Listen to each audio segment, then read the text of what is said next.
Good morning and happy Monday. I just wanted to post a little update on my oncology appointment that I had last week.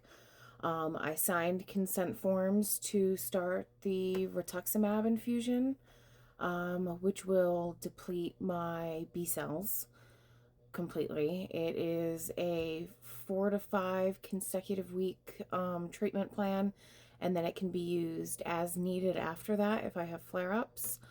And it's supposed to be like steroid sparing, so I can hopefully come down on the steroids. I won't have these big flare ups when I'm swelling and like I can't put shoes on and everything else, and hopefully it balances out. But I will also have to start IVIG, which is replacement B cells, so that way I'm not getting sick, because without those B cells, it's not just like a risk of getting like colds and stuff, it's a risk of having opportunistic infections, which are like what they sound like. It's where a pathogen, it finds the opportunity because the immune system's weak and there's gaps and you can get very sick.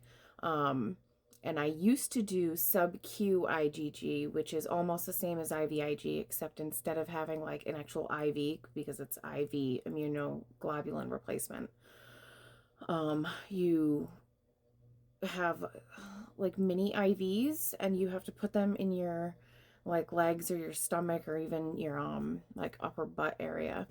And I can't do that with the way the GVHD has affected my body. I would end up with like just pockets of medicine instead of it going where it's supposed to go. And adults tend to have more of a reaction to doing the actual IVIG. So I'm not really looking forward to that, but hopefully this is the last like treatment thing I need to kick GVHD and put it into remission finally. But we'll see. And I have ECP today, and I did double treatment last week where I did ECP and my axatilimab infusion. Um, and I didn't even make it a week before the swelling in my feet came back, so that like makes me feel better, a little bit better about making the choice to go forward with this next treatment, because we've like kind of stalled out and it sucks. Another thing that I forgot to mention in my last update was the Ozempic I was on. I had to stop. That was horrible for me. I was on it for like 5 or 6 weeks and I was throwing up like every single day. I couldn't eat. I felt like absolute crap. And then every time it came for the next injection, I like would just start to feel better and then it'd be right back to feeling like crap. So I stopped that, and sorry, I'm out of breath. For the most part, my nausea has gotten better. I'm still throwing up on and off, and they think there might be something wrong with my gallbladder. Um, but I'm just kind of riding it out right now because I don't want another doctor. I don't want to go through anything else unless it's like debilitating pain, and it's not. So I'll just deal with throwing up every now and again. My oncologist also decided to do a T cell subset panel to look at how many T cells I have and if I have the right variation of them. And they haven't budged. I'm supposed to be near like 800 for one type of T cell, and I'm at like 79.